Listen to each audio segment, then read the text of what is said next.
Vegas Motor Speedway for the NHRA Nevada Nationals this weekend. Competition is fierce as the NHRA Countdown to the Championship enters the final two events. Who will win? Who will fall? Who will take it all? Don't miss this action-packed weekend when 11,000 horsepower, 300-mile-per-hour nitro drag racing shakes the strip. Kids 12 and under are free in general admission, and every ticket's a pit pass. Get your tickets today at lvms.com for the NHRA Nevada Nationals this weekend.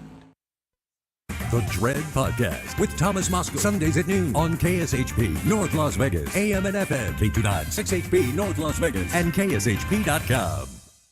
The views and opinions expressed in the following program are those of the program's participants and do not necessarily reflect those of station staff, management, and advertisers. It's time for the most interactive radio program in Las Vegas today. It's time for Pushing the Limits with Brian Shapiro.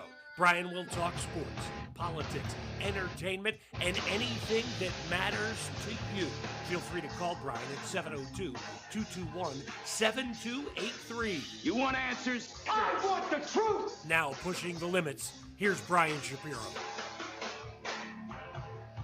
All right, what's up, everybody? Happy Monday. It is Pushing the Limits. Thank you so much for joining us on a very, very busy day in Las Vegas from a sports perspective, that's for sure, and a very busy day politically from a news talk perspective. Let me just give you a quick rundown of what we're going to be doing today. Coming up here in a few minutes, I'm going to be talking about Tucker Carlson's lies. That's right. Tucker Carlson lying about the way George Floyd died in only the way that he can, ladies and gentlemen, with more blatant misinformation spewing on social media. So I will be discussing that here in just a few minutes. There's a story out.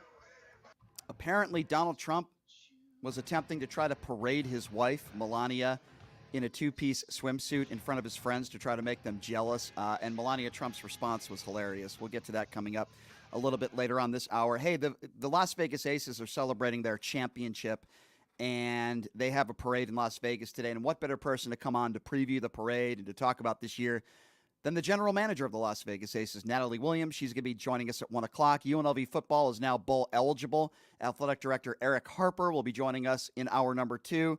And, of course, the Raiders in a disgusting performance. I think that's a nice way of putting it. Losing to the worst team in football, the Chicago Bears, with their backup quarterback. Talking about that is Scott Gulbrenson from the Silver and Black Today podcast. So we got a lot to get to. I want to start with Tucker Carlson right off the bat. So, years back, George Floyd was murdered. How do we know this? Well, Derek Chauvin is behind bars for murder, and some of his associates are behind bars as well. We all saw the 9 minutes when Derek Chauvin put his knee on George Floyd's neck. You can't erase that. I guarantee you, if that video did not surface, Derek Chauvin would still be a police officer today. And that's why we had the Black Lives Matter movement. And I say we because I went to a few of those protests. Because like many normal people, they want everybody to be treated as equals in this country, regardless of race, gender, etc. George Floyd was murdered. That's not an opinion. That's a fact, according to our court system. Derek Chauvin is a murderer. So now that I've gotten that out of the way, Tucker Carlson is throwing out lies. And on his X feed, or whatever you call it, on his show, he's claiming that it was all based on a lie and George Floyd wasn't murdered. Now, I'm going to get to the actual facts in this case because I have them in front of me. Because I know that a lot of people that are Tucker Carlson fans and Tucker Carlson himself spreads misinformation and conspiracy theories. Here's what Tucker Carlson had to say on his show on social media about George Floyd, and then we'll comment on it. But the question is, did he actually murder George Floyd? And the answer is, well, no, he didn't murder George Floyd. And we're not guessing about that. We know it conclusively, thanks to a new court case now underway in Hennepin County, Minnesota. The case was brought by a prosecutor there called Amy Sweezy. She's suing her boss. So the case is not actually about George Floyd or Derek Chauvin, but it tells you an awful lot about both of them. In her deposition, which you should read, Amy Sweezy describes a conversation that she had with the county medical examiner, Andrew Baker, right after George Floyd died. Quote, "I called Dr. Baker early that morning to tell him about the case and to ask him if he would perform the autopsy on Mr. Floyd.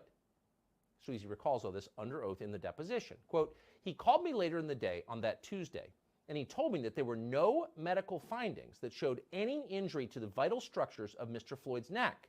There were no medical indications of asphyxia or strangulation. Oh. In other words, George Floyd, according to the official autopsy, was not murdered. Okay, so let me give you a little bit of background and some facts. The Hennepin County Medical Examiner's Office ruled Floyd's death was a homicide. Homicide, in this case, murder, caused by cardiopulmonary arrest complicated by restraint and neck compression, by being subdued by police officers. Tucker Carlson is lying. Now, you have this prosecutor, Amy Sweezy, in a deposition that has absolutely and positively nothing to do with the George Floyd case. I want to start by saying that. They're not retrying the George Floyd case all over again. Amy Sweezy made some comments that are being construed by Tucker Carlson and basically calling the medical examiner at Hennepin County a liar.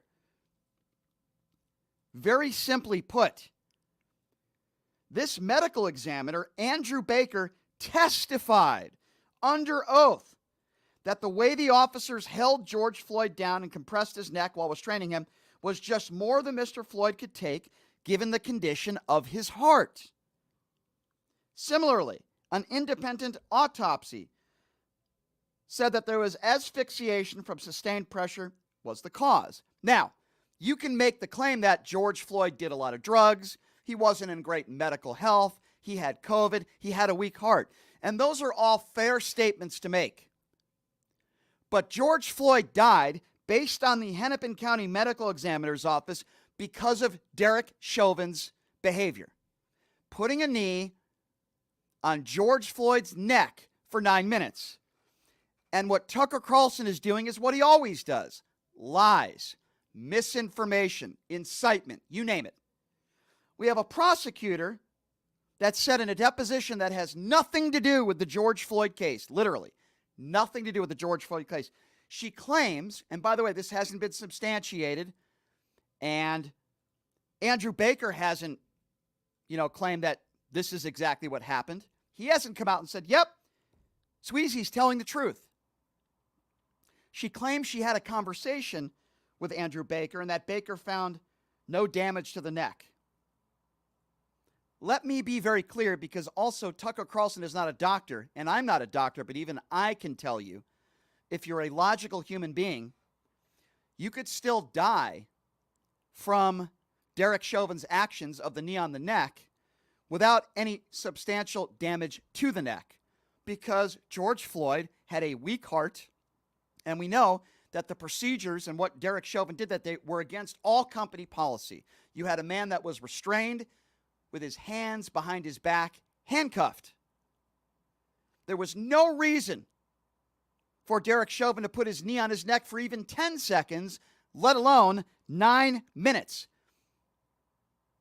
And whether there was fentanyl in his body or not, as I say once again, the Hennepin County Medical Examiner's Office ruled his death was a homicide based on Erick Chauvin's actions in a court of law.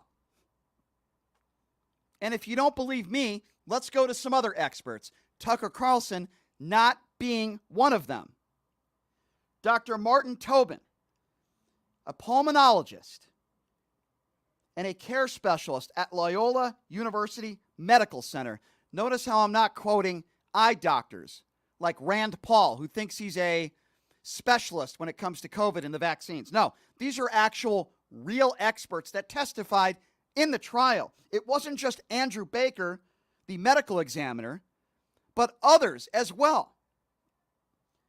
This man testified that Floyd died of a lack of oxygen from being pinned to the pavement with the knee to his neck. He added, quote, a healthy person subjected to what Mr. Floyd was subjected to would have died. That's a pulmonologist.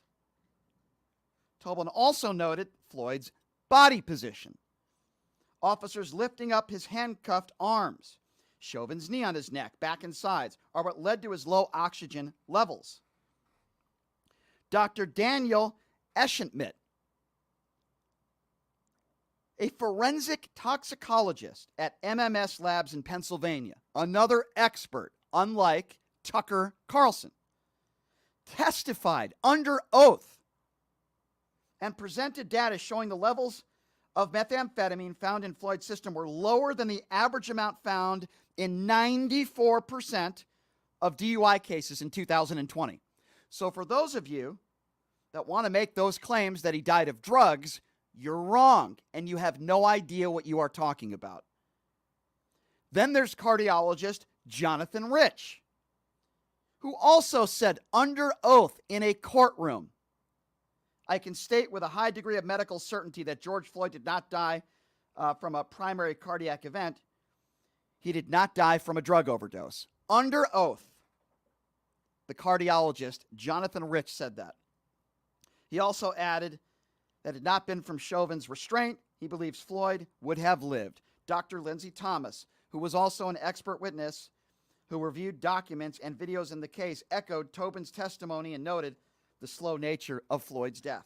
You have expert after expert after expert saying, number one, that George Floyd did not die from a drug overdose, and number two, he had a weak heart, and the reason why he died was because of Derek Chauvin's knee on his neck. But because we have a prosecutor named Amy Sweezy in a deposition from a case that has nothing to do with the George Floyd case, who claims that she had a conversation with Andrew Baker and that Baker told her that he didn't see any damage in George Floyd's neck, Tucker Carlson correlates that with, oh, you see, it was all a lie. That wasn't murder. This is exactly like somebody saying the January 6th insurrection was a tourist visit. And by the way, Tucker Carlson has made statements like that. This is the exact same type of misinformation. Tucker Carlson is a liar. And he is trying to do this, in my personal opinion, as another example to downplay or try to make the appearance that racism is not allowed, or I should say racism is not in society and law enforcement can't be racist and Derek Chauvin can't be a murderer, even though he is a convicted murderer according to a court of law, and he is spending time behind bars right now, and including some of his associates, Derek Chauvin is a convicted murderer. This isn't an opinion, but this is what Tucker Carlson does. This is what so many on the far right do. This is what Fox News does. He takes a statement from a prosecutor in a separate deposition that had nothing to do with the George Floyd case, claiming that a conversation with Andrew Baker, the medical examiner, which Baker has not confirmed, so as far as we know, it may not even have happened, where Baker claimed he didn't find any evidence of injuries to the neck on George Floyd, which, by the way, can still mean that he still could have died from that knee to the neck. So Tucker Carlson takes that statement, runs with it, goes on Fox News, salivates on it. Here's an attack to go after somebody black again and defend the white man who's already a convicted murderer. Because that's who Tucker Carlson is. And I have all the evidence here of all the professionals, the medical examiners, cardiologists, PhDs, people who testified under oath in a courtroom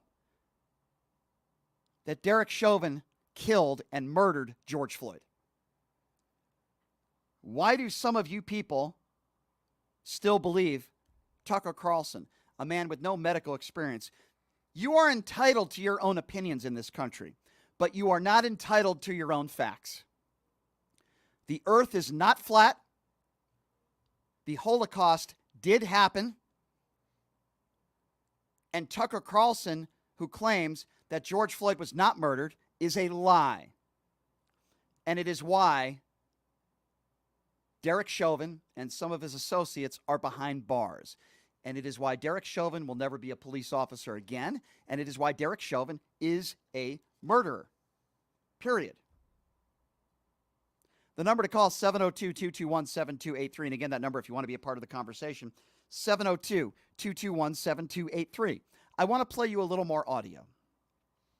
A man by the name of Vince Everett Ellison. You may have heard of this guy before. He's an author, and he's made a ton of appearances on Laura Ingram's show, on Sean Hannity's show, and Tucker Carlson's show. He's tried to make a name for himself, and sadly, it has worked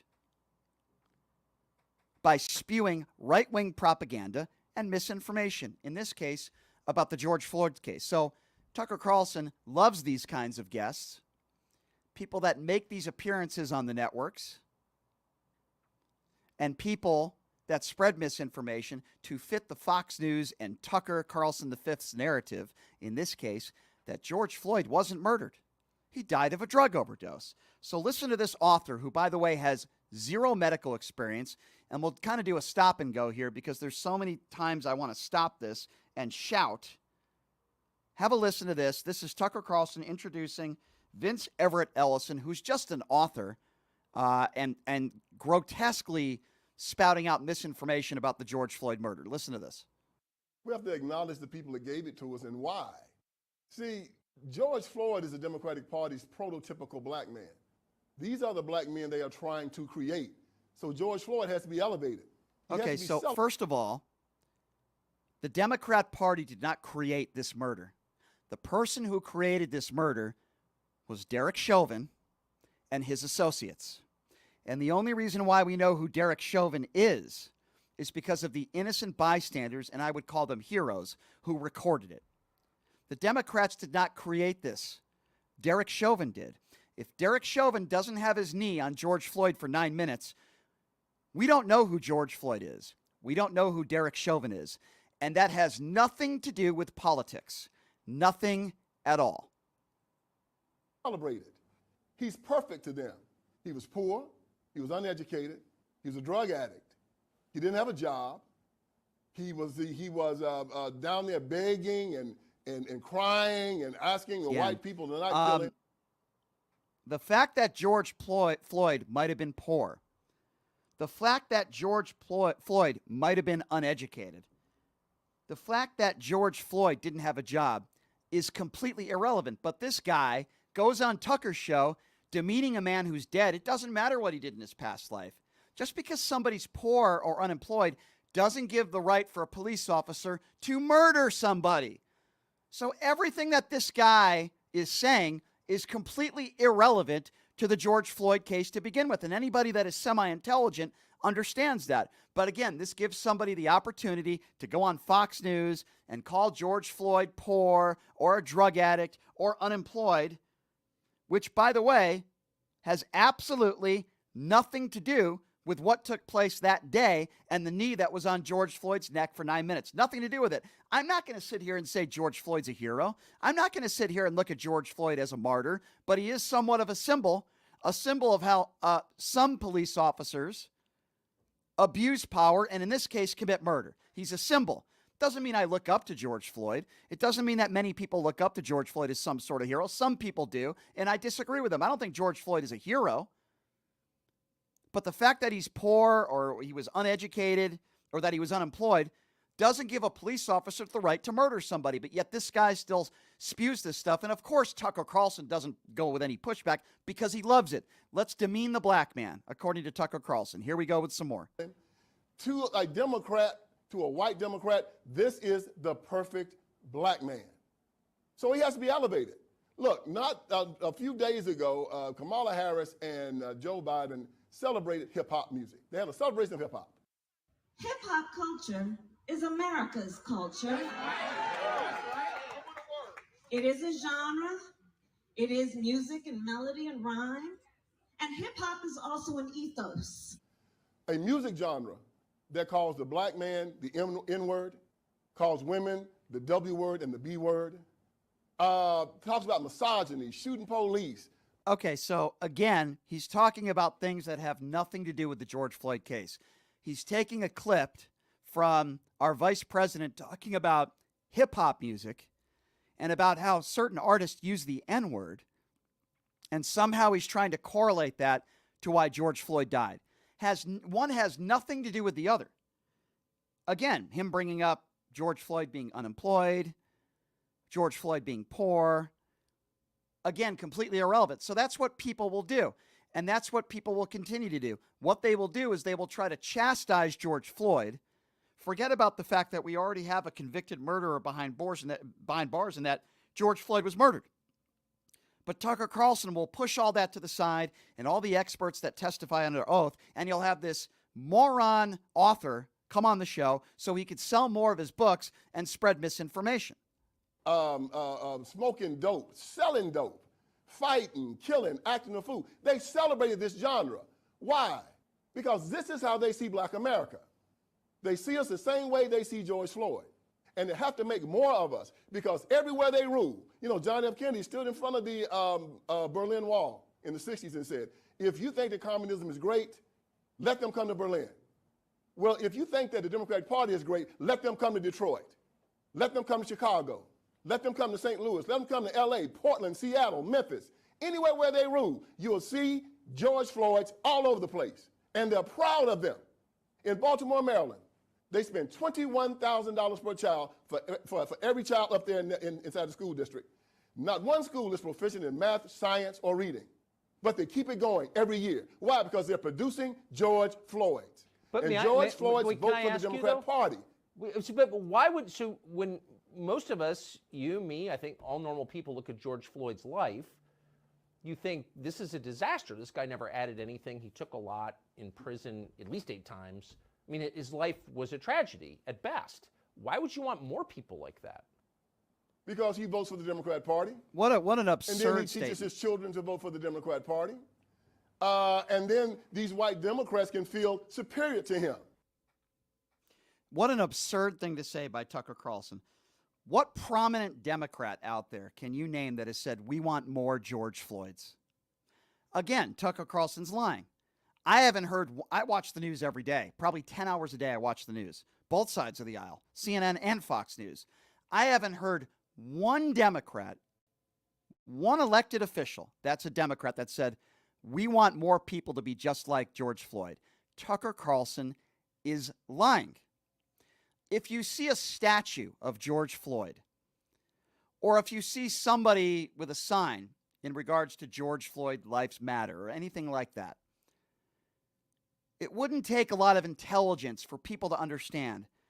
A statue of George Floyd doesn't represent, hey, we want everybody to be like George Floyd.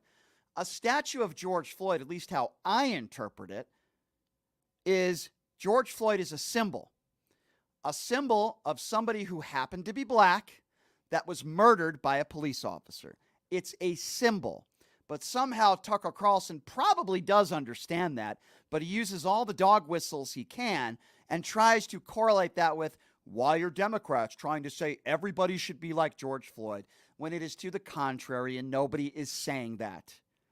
The fact that George Floyd might have not been the best human being and that he was a criminal, or the fact that he was a drug addict, whatever the case may be, has no bearing on what took place that day. He was handcuffed. His hands were behind his back.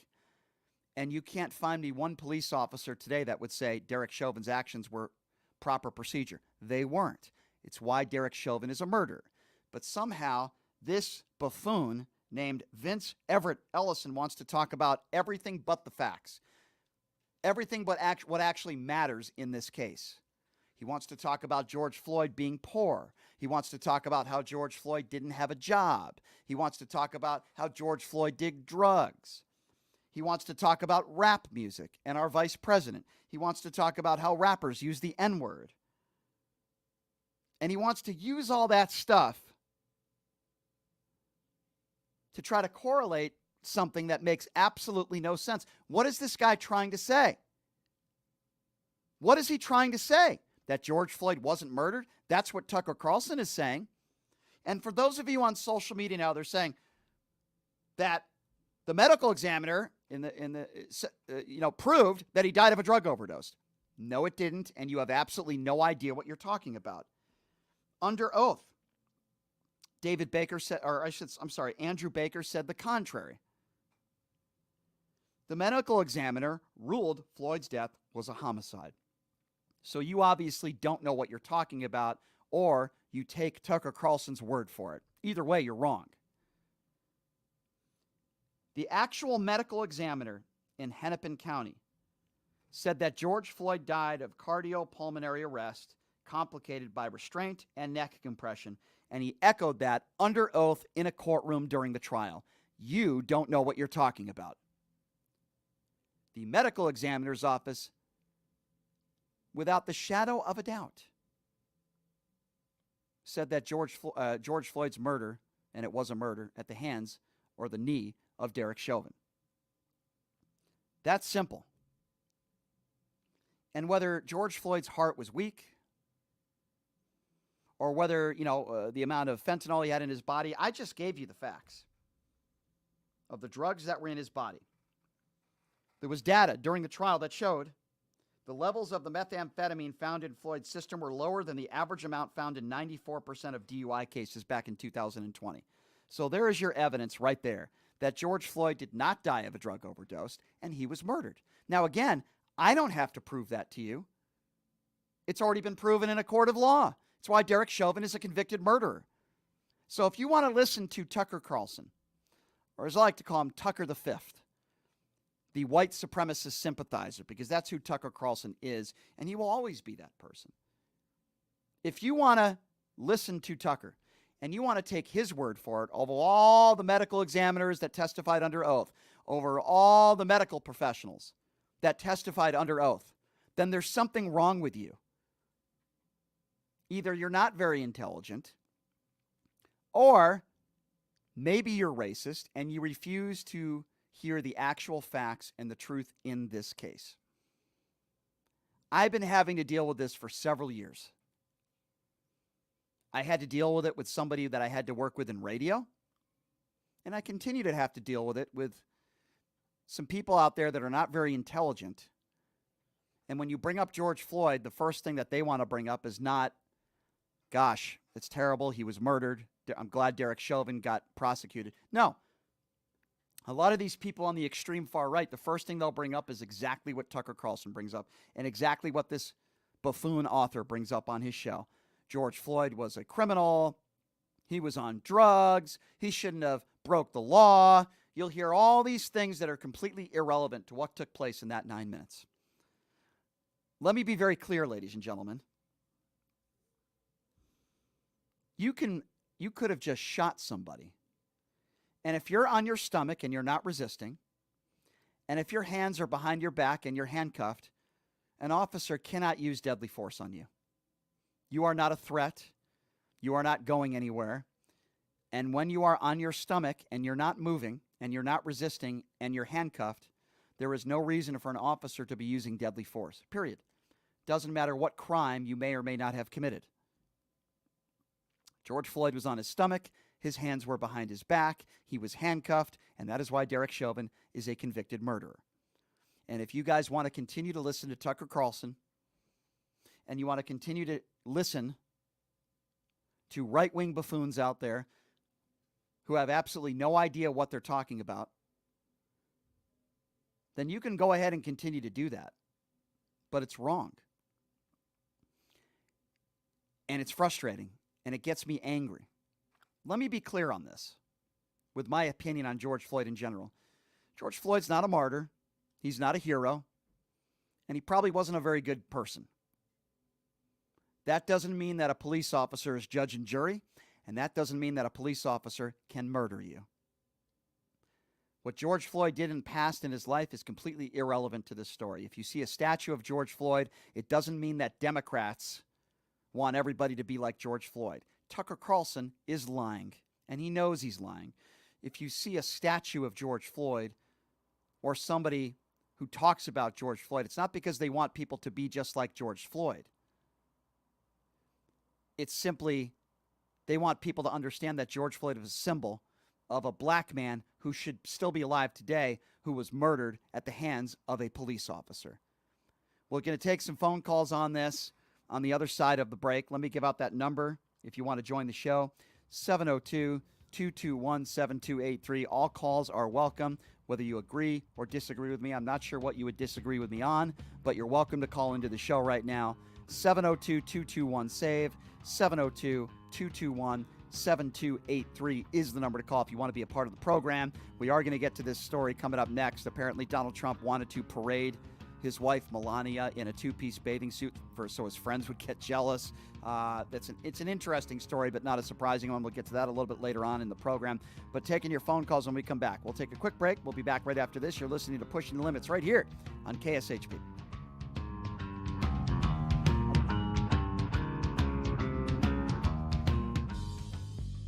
Hey everybody, are you struggling to find a pizza place that reminds you of Brooklyn? That true blue New York style pie? Well, worry no more. Stallone's Italian Eatery Pizza is a knockout. We're located at 467 East Silverado Ranch Boulevard, just off of Premier Road, half a mile east of South Point Casino, just minutes from the Las Vegas Strip. Come by and grab a slice of pie. Plus, check out our Brooklyn-inspired Italian cuisine. Our sandwiches are super. Hero, that is. Because why be a sub when you can be a hero? Stallone's Italian Eatery is here to serve you phenomenal food, Vegas. Forget about it.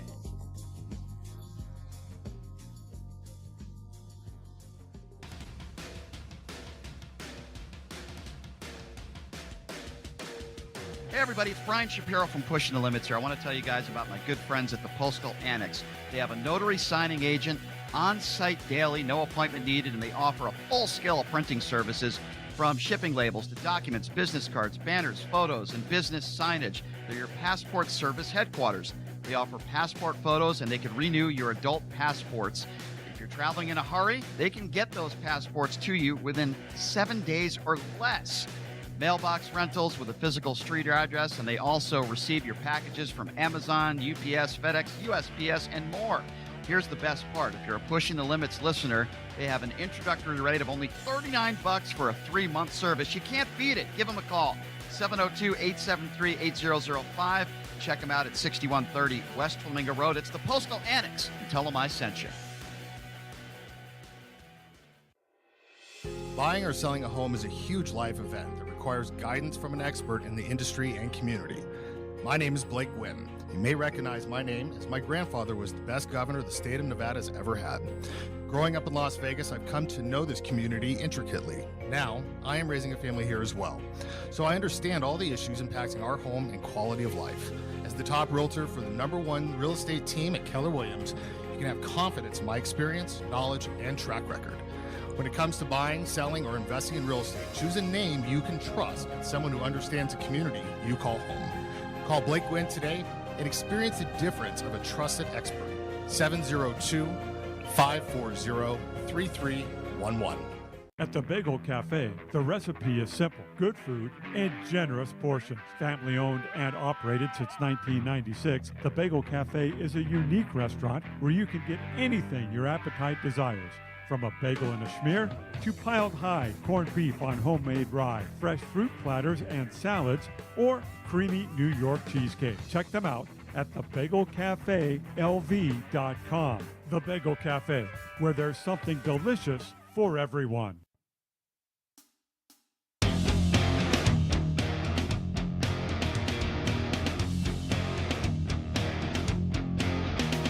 All right, everybody, welcome back on a Monday. Thank you so much for joining us. Programming note, she's running for senator.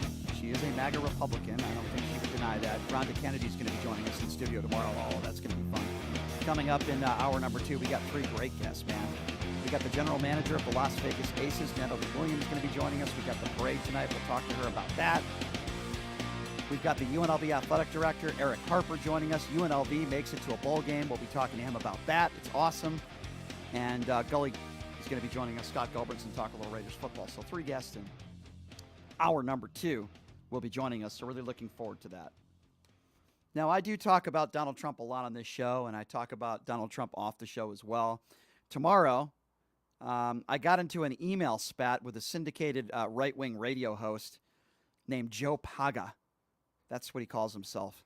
I'm going to read those emails on the air tomorrow because they're very funny and very entertaining, and I think I struck a nerve with him, as I do with a lot of MAGA Republicans. So I'll be reading those email transcripts tomorrow for all of you to listen to. So if you look on social media today, I mean, you won't find it on Truth Social, as I like to call it, Lie Social. You probably won't see this story, but I do find it somewhat entertaining. and also not surprising. Apparently, Melania Trump, according to recordings of an Australian businessman named Anthony Pratt, was obtained by 60 Minutes Australia. He was once a major Donald Trump donor. And Pratt has since been interviewed by investigators with special counsel Jack Smith's office, per reporting from the New York Times. This is a guy who spent a lot of time around Donald Trump and donated millions and millions of dollars to Donald Trump's campaign. He spent a lot of time with Donald Trump privately. And he's also been listed as a potential witness when Trump goes to the trial for mishandling of classified documents. Now, there's audio that is surfaced, and this was without the billionaire's consent. This is without the executive's knowledge. And it was made sometime during Donald Trump's time as president, where Pratt described a time Trump asked his third wife to wear a bikini around a Mar-a-Lago to make other men jealous. And let me remind you, his name is Anthony Pratt. He is a billionaire, and he was one of Donald Trump's biggest donors and spent a lot of time around Donald Trump when he was president, which is why Jack Smith's office have announced that he could be a potential witness. I want you to listen to this audio. Keep in mind, Pratt did not know that he was being recorded, and have a listen to this. Trump has long been a show-off, but if Pratt is to be believed, he often took things too far when it came to his wife, Melania. Melania, who was sitting next to him at dinner, he said, I asked Melania to walk around the pool in a bikini so all the other guys could get a look at what they were missing. Then Melania said back to him, I'll do that when you walk around with me in your bikini. It certainly confirms for us and reminds us that Donald Trump is quite happy to demean his own wife in front of other people. And is that the character that you really want in your next president? I mean, I can answer that. I can answer that. No, it's not. If you asked MAGA World that, they don't care. Does this surprise you at all? Does it surprise you at all that Donald Trump demeans women? Does it surprise you at all that Donald Trump would demean his own wife? Now, I think it's just a matter of time before they split up. Is there anybody out there that is surprised by this story? I know for me, I'm not. It is a perfect example of who Donald Trump is as a human being. He's hanging out with a few of his billionaire friends who donate to his campaign, in this case, Mr. Pratt. And I would imagine while Melania is around that area, he tells her to wear a two-piece bathing suit so that he can parade her around as a sex object to brag about his wife's body and to make them jealous. That's exactly who Donald Trump is. Does that surprise anybody out there? It certainly doesn't surprise me. The number to call is 702-221-7283. And again, that number, if you would like to join the program. And also in the top of the show, I was talking a little bit about the situation in regards to George Floyd, how Tucker Carlson is lying about the way George Floyd died. And I gave you evidence to back that up. And now this story comes out where Donald Trump is, again, treating his wife as he treats all women as sex objects in front of his billionaire friends. And one of those billionaire friends tells that story, didn't know that he was being recorded. 702-221-7283. And again, that number, 702-221-7283. Let's start off with Al. Al, what's going on? Hey, Brian, thanks for taking my call. Sure. I've been wanting to talk to you personally on your show for the last few days. First of all, regarding Carlson, you know that Carlson does not, I do not align with Carlson at anything. I can't even listen to the guy talk. Mm-hmm. Doesn't surprise me his statement. That's just ridiculous. So, yeah. You know, that guy, I don't even know how. I'm so glad he's lost his job. You know, so, Al, I don't know. I'm with you. I hope the guy just gets buried. Let me ask you a question, Al, and I'm with you. We both agree on that. But again, I know that you're a Republican, which is fine. But why do you think so many of your Republican friends align themselves with the beliefs and the ideology of a Tucker Carlson? I'm glad you don't. I think that says something about your character, and I appreciate that. But why is it that there are so many Republicans out there that believe things that come out of Tucker Carlson's mouth. I think, listening to, I've listened to some stuff on the left side, and and I listen a lot to the right wing stuff. And I think what happens is, I know that for a long time, I just listened to right wing media, and I didn't really get out there enough because, I'm more engaged in the community and seeing what's actually going on out there. And I think that a lot of the Republicans were like silent majority, and we just listen. We're silent. We're not engaged. The Democrats, one of the things you got to, and I'm not becoming a Democrat, they're more engaged with the people. But I disagree with you a little bit. They're engaged, but they're engaged in the wrong way. I mean, Al, that's correct. But Al, this is why this is dangerous. That's correct. I think we'll agree on this. This is why this is dangerous rhetoric by Tucker Carlson. Here he is, forgetting about the trial, right? Because if a black man is murdered by a white police officer, according to Tucker Carlson, it's not possible. We had medical professionals, the medical examiner's office, and a ton of people that testified under oath with a ton of medical experience that said George Floyd basically died because of Chauvin's actions of putting a knee on his neck for 9 minutes. They've already proved the fact that he didn't die from a drug overdose, right? And I'm not talking about George Floyd's family who hired a separate entity. I'm talking about the actual medical examiner's office there in that county. But yet Tucker Carlson ignores all the facts, has some buffoon author come on his show, defaming George Floyd, whether it's true or not, whether he was poor or a drug addict, completely irrelevant to the actual case and what took place in those 9 minutes. And it's dangerous, Al. And the reason why it's dangerous, and I think you'll agree with me, is because it's more attacks on our justice system, the DOJ, and they're run by Democrats. And, it's dangerous rhetoric that Tucker Carlson spews with his hatred and bigotry every single day. And yes, I'm happy that, like you, that he doesn't have a show on Fox News anymore, but he still has a big platform, and it's dangerous rhetoric. Yeah, well, the thing is that I think what you're noticing and what I'm noticing is that a lot of our Republican or our conservative so-called commentators, they don't pay attention to what's going on with the law. They don't understand the legal process. We just had what's her name, the girl that was a lawyer for Trump, now saying that she just pleaded guilty to trying to overturn the election. You're talking about Sidney so Powell, there's also yes. Yeah, and this is what I wanted to tell you, and this is really what I would love. You might have already commented on this, and this is what I wanted to. I was hoping that you would make this a topic on your show, maybe this week if you haven't, and that Trump says that he does not support the Constitution. Right. He used that argument. He goes, I do not support the Constitution. Just because I defend it and I take a note that I support it does not mean I support. Who wants that guy in the... I'm sorry, Yeah, Al, you bring up another good point, and I have talked about that in the past because he's made statements about the Constitution in the past. As you know, Al, a lot of Republicans out there call themselves constitutionalists, right? If we talk about gun control, no matter what we talk about, they want to go back to the Constitution. Yet these are some of the same people that continue to brown nose and support a guy who wants to rip up the Constitution. He's said this multiple times that he doesn't believe in the Constitution.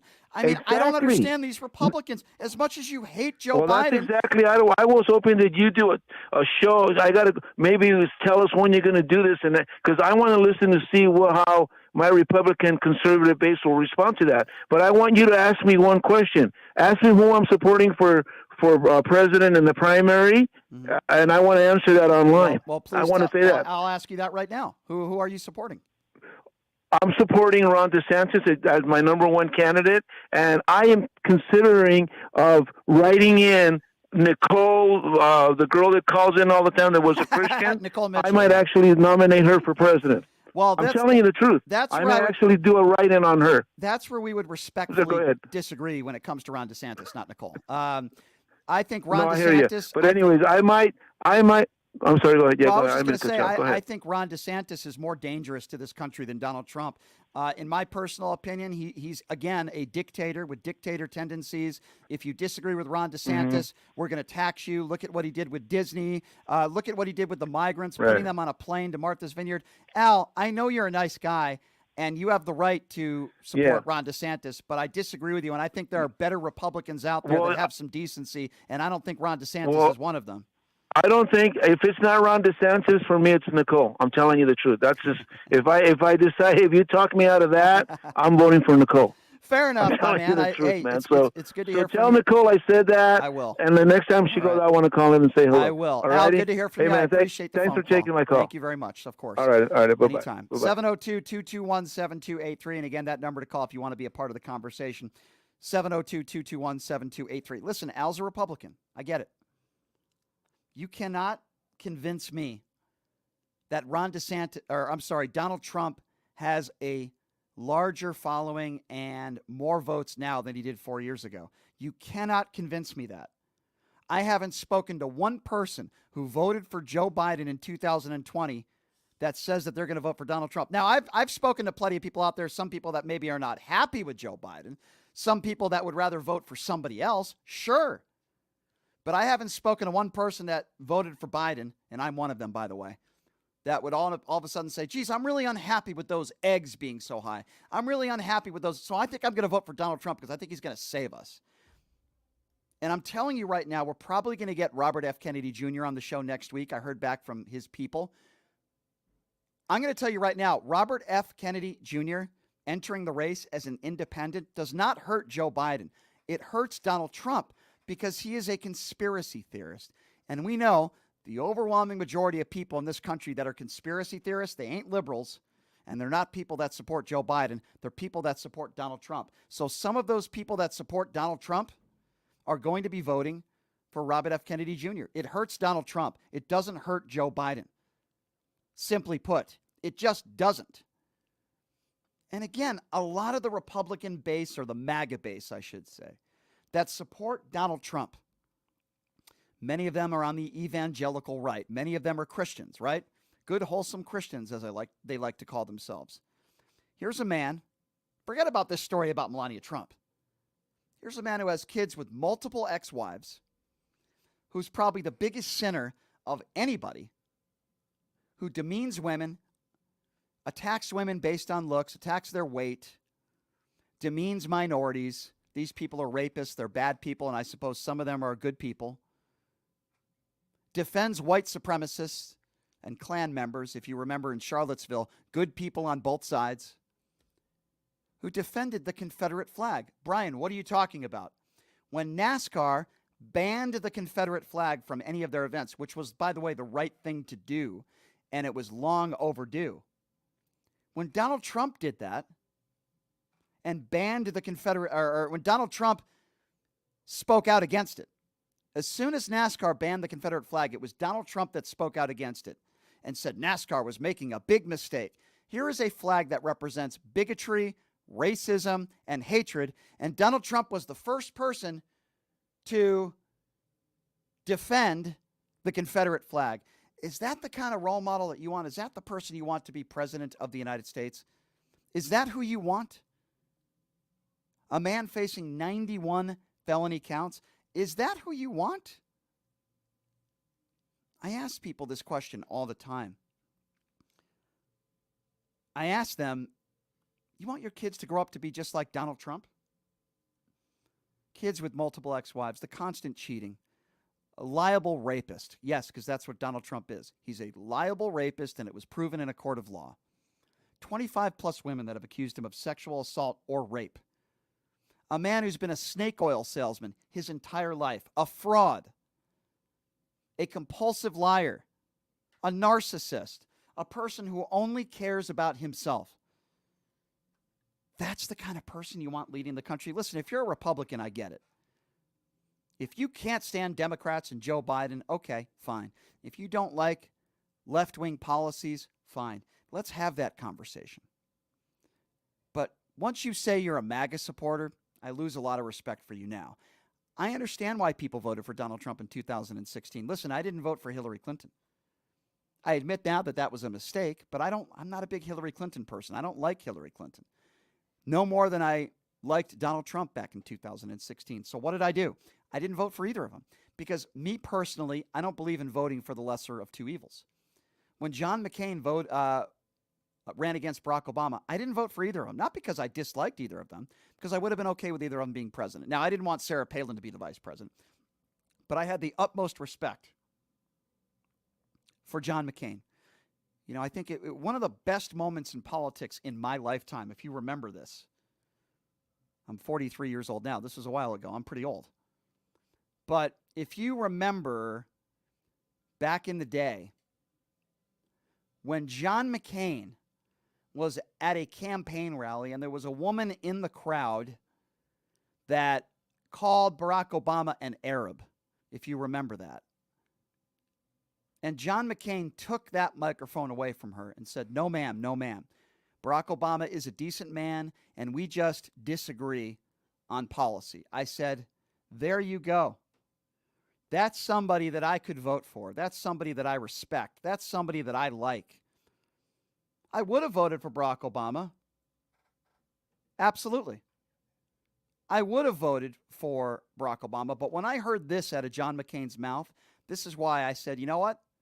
I'm okay with John McCain becoming the next president. We're scared. We're scared of an Obama presidency, and I'll tell you why. I'm concerned about someone that cohorts with domestic terrorists such as Ayers. I have to tell you, he is a decent person and a person that you do not have to be scared as President of the United States. Now, look, I got to ask you a question. I do not believe in. I can't trust Obama. I have read about him, and he's an Arab. He is not. No, ma'am. He's a decent family man, citizen that I just happen to have disagreements with on fundamental issues, and that's what this campaign is all about. Right then and there was the moment that I said I wouldn't mind John McCain becoming the next president of the United States. It's one of the finest moments, in my opinion, in politics in the last 30 years. How often do we see that today? I'm not saying every Democrat is perfect either, right? There are decent Republicans out there. John McCain was one of them. He was a man of decency, of character, a hero, a POW. And what did Donald Trump say about John McCain in 2016? He said he didn't respect John McCain because he was captured. Right then and there, that statement should disqualify you from becoming a president. That's what decency looks like. And yes, I agree with somebody on social media who said Mitt Romney is a decent man. I agree. And it leads me to what I was about to say next. I didn't vote for Mitt Romney or Barack Obama because I would have been okay with either of them becoming president. Mitt Romney's a decent man, and I believe he has character. Why do I say that? Because he voted against the best interest of himself for the best interests of this country when he voted to impeach Donald Trump. He is on the right side of history. The man has decency. There are decent Republicans out there. These days, they are few and far between, but they are out there. I disagree with Liz Cheney on 99% of what she stands for as far as the way she votes and policy. But Liz Cheney has some decency, and I have some respect for her because she chose what's better for the country over her own political career. I respect that. Adam Kinzinger is another one. There are decent Republicans out there that are on the right side of history.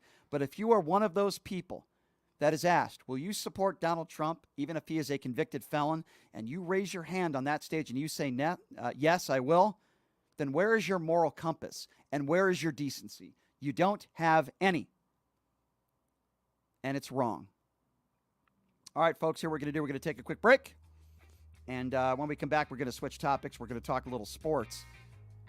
The Las Vegas Aces are back-to-back WNBA champions, and tonight they get to celebrate in Vegas a parade on the Strip. The general manager of the Las Vegas Aces is going to be joining us next. She's a lovely lady. She's a gold medalist in the Olympics.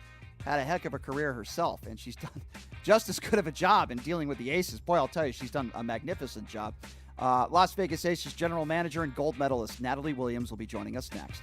Take a quick break. We'll be back right after this. You're listening to Pushing the Limits right here on KSHP.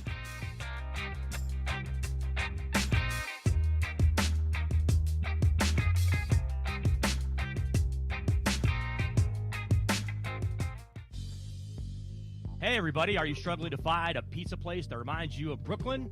That true blue New York style pie? Well, worry no more. Stallone's Italian Eatery Pizza is a knockout. We're located at 467 East Silverado Ranch Boulevard, just off of Premier Road, half a mile east of South Point Casino, just minutes from the Las Vegas Strip. Come by and grab a slice of pie. Plus, check out our Brooklyn-inspired Italian cuisine. Our sandwiches are super. Hero, that is. Because why be a sub when you can be a hero? Stallone's Italian Eatery is here to serve you phenomenal food, Vegas. Forget about it.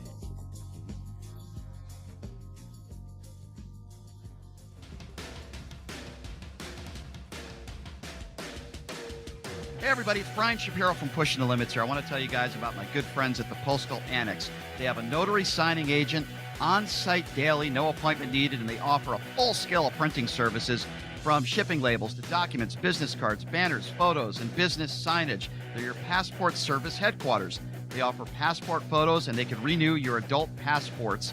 If you're traveling in a hurry, they can get those passports to you within 7 days or less. Mailbox rentals with a physical street address, and they also receive your packages from Amazon, UPS, FedEx, USPS, and more. Here's the best part. If you're a Pushing the Limits listener, they have an introductory rate of only $39 for a 3-month service. You can't beat it. Give them a call, 702-873-8005. Check them out at 6130 West Flamingo Road. It's the Postal Annex. Tell them I sent you. Buying or selling a home is a huge life event that requires guidance from an expert in the industry and community. My name is Blake Wynn. You may recognize my name as my grandfather was the best governor the state of Nevada has ever had. Growing up in Las Vegas, I've come to know this community intricately. Now, I am raising a family here as well, so I understand all the issues impacting our home and quality of life. As the top realtor for the #1 real estate team at Keller Williams, you can have confidence in my experience, knowledge, and track record. When it comes to buying, selling, or investing in real estate, choose a name you can trust and someone who understands the community you call home. Call Blake Wynn today and experience the difference of a trusted expert. 702-540-3311. Pine Hollow Winery is the first and only boutique winery in the Las Vegas city limits that features its own handcrafted wines. Located on the west side just minutes from the Strip at 7018 West Charleston, Pine Hollow wines are available for tasting by the glass, bottle, or for carryout. Peach lovers, pick up a bottle of the Warm Fuzzy, which is a sweet Chardonnay-style wine made with peach and apricots. Visit PineHollowWinery.com for their events, wine menu, and hours. That's PineHollowWinery.com. As a 3-time international award-winning restaurant, Joe's New York Pizza uses only the freshest and best available ingredients. From giant slices of hand-tossed pie to calzone, strombolis, fingers, and wings, Joe's serves all your favorites. Stop in for a slice at one of their 2 Las Vegas locations at Paradise and Harmon or South Las Vegas Boulevard, or you can check out their menu at joesnewyorkpizzalv.com.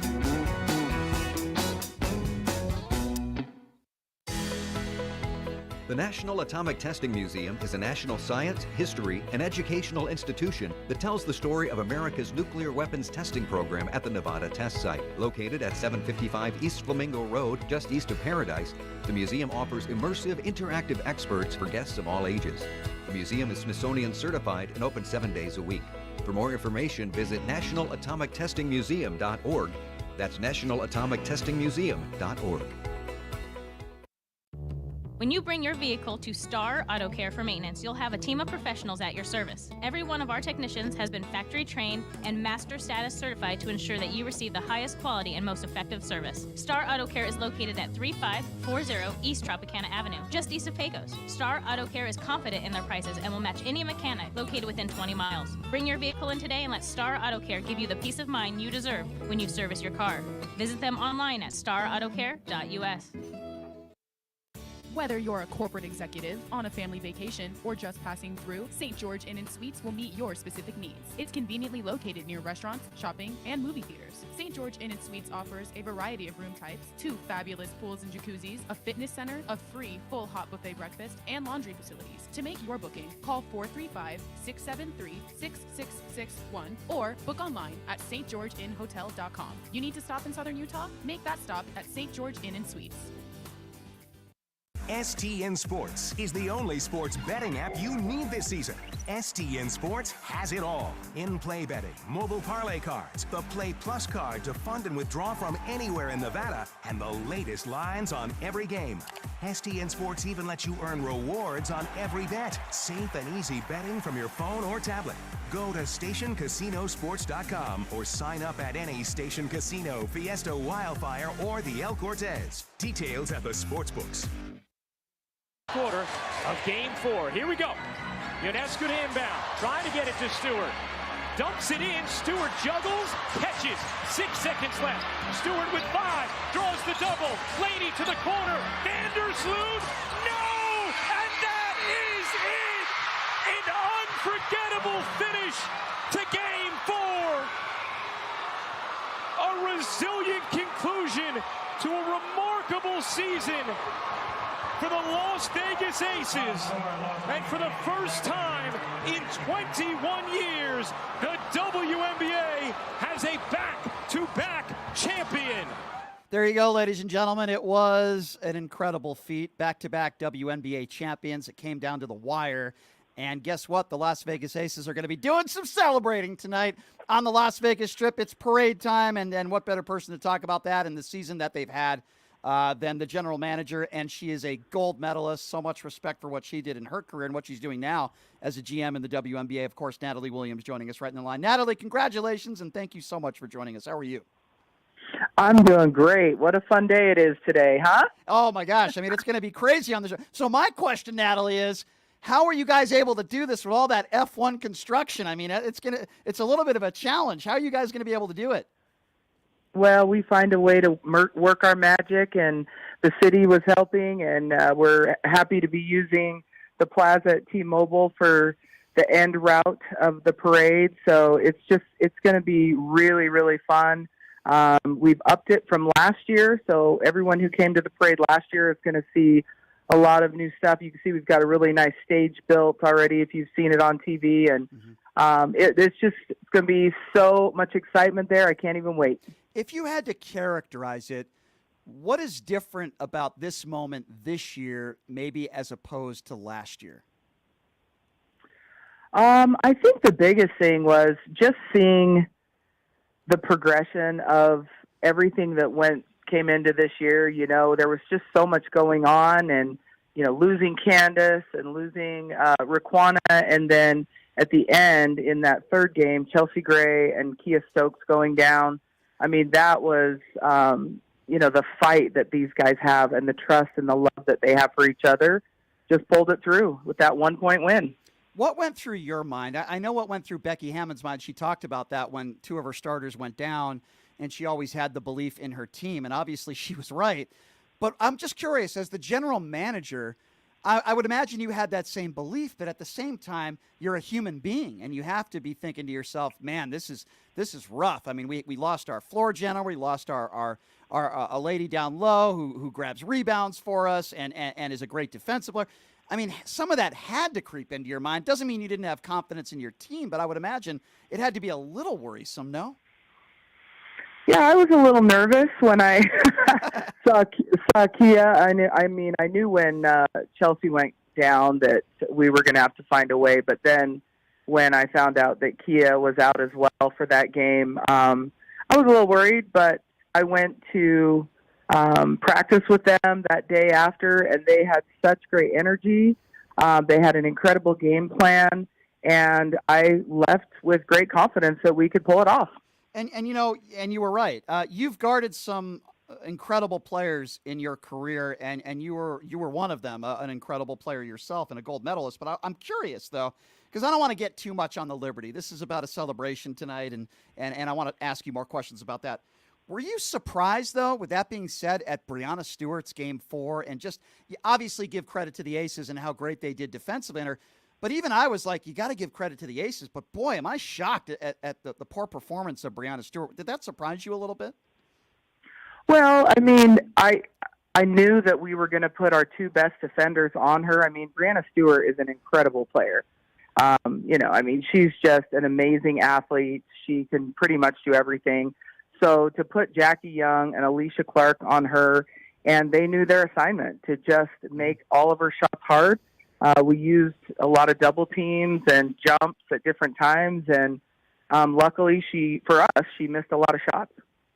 Listen, I don't want to belabor this point because obviously we might be a little biased, but I'd like to think that I'm pretty honest on the air when I think somebody deserves an MVP and somebody does not. And I know this is in the past now because what really matters and what A'ja Wilson cares about is winning and winning championships. She's very good at that. But I thought it was a joke, and I know that your head coach, Becky Hammon, agrees with me on this. It's a joke that A'ja Wilson was voted in third. Do you believe that maybe there should be a different type of voting system when maybe it's not members of the media that vote? Maybe let the fans of the WNBA decide? Do you think that should change? What are your thoughts on that? Because I think everybody at this point, and I know it's a regular season award, but I still disagree with it. I thought A'ja Wilson was by far the best player on both ends of the floor in the entire world. Yeah, well, A'ja is absolutely amazing. And let me say the three that were voted, as the look of the three MVPs. I mean, they're all incredible players. But, we know who our MVP is, and we knew that this would only fire her and her teammates up, which it did. You saw A'ja's performance in the finals and in the semifinals. I mean, she was absolutely incredible. What we would like to see is I truly believe that the coaches should vote for MVP because they're the ones that have to prepare and know the talent level and know who they do and don't want to have to play. And I agree. when they have games. So I honestly think it should be the coaches. Natalie, that's a great point. I didn't even think of that. I would be on board with that 150%. I couldn't agree with you more. If you're just joining us, she is Natalie Williams. She is the fantastic general manager of the Las Vegas Aces, back-to-back champions. They got the parade tonight. One more basketball personnel question, Natalie, and then let's move on to the parade tonight. But I have to ask you this. I wouldn't be doing my job if there are still a contingent of fans out there that are worried about Becky Hammon, not because they're worried about her winning again. Obviously, she's the best coach in the league. She's unbelievable. But the fact that she could be lured elsewhere, and you're the general manager, and I know this isn't on your mind today. It's still about a celebration, and I get that.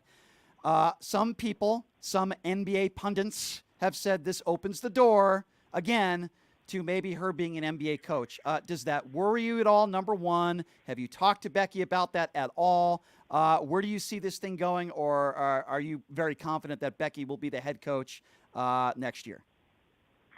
Yeah, I'm 99% confident that Becky will be our coach next year. She loves it here. She loves these players. They love her, and she's right where she wants to be. Would it be smart of NBA teams to come calling? Of course. I mean, she's probably the best coach in the WNBA, and, she definitely knows her stuff. She's been coached under, the amazing San Antonio Spurs coaches, and she's just watching her work. She's incredible. I have to say that, just being, next to her throughout the whole season. So, it'd be smart of them to call if they want an amazing coach. But no, we definitely do not want to lose her. We would like to keep her forever.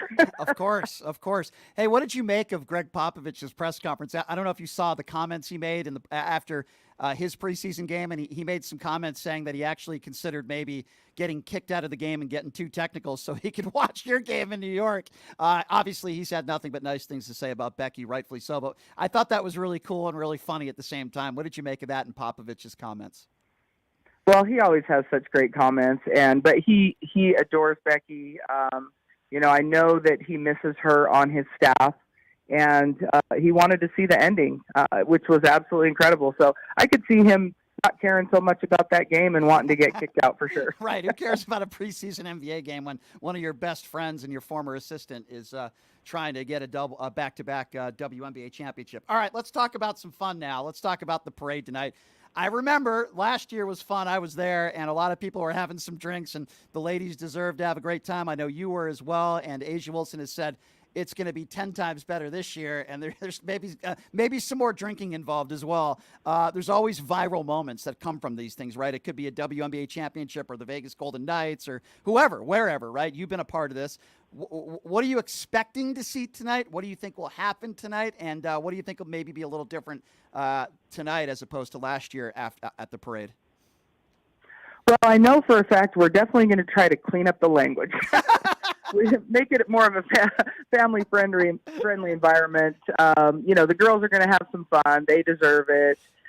Yes, there will be some cocktails available for them, but this is a celebration, and they appreciate so much, as we all do, the fans that will come out. I think last year we did not expect that there was going to be over 10,000 fans. That was amazing. So there'll probably be more tonight. It's going to be a lot of fun, and it should be just a great celebration for everybody involved. What have your conversations the last several days, if you can share a little bit with us, been like with Mark Davis? Obviously, he's very proud of the job all of you have done. What has that been like in speaking with, the owner of the team, Mark Davis? Well, he's extremely proud of this team, just proud of the coaching staff and all of the players. He knew that our backs were a little bit against the wall with what happened in New York with losing Chelsea Gray and Kia Stokes. So, he was probably one that thought it was coming back to Vegas for Game 5, and in Game 5, you never know what can happen. So, just the fact that we had to win in that environment, it was loud. I was there. It was crazy. So very, very proud of the team and everything that they accomplished. A couple more quick questions, and then we'll let you go. I know you got to get going here. But, you've been around the game of basketball your whole life. You've been competing your whole life.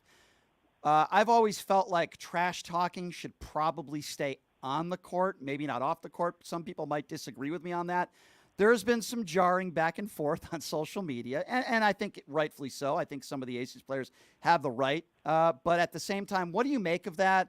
The fact that the Liberty didn't even talk to the media after the game. Some of them were suspended.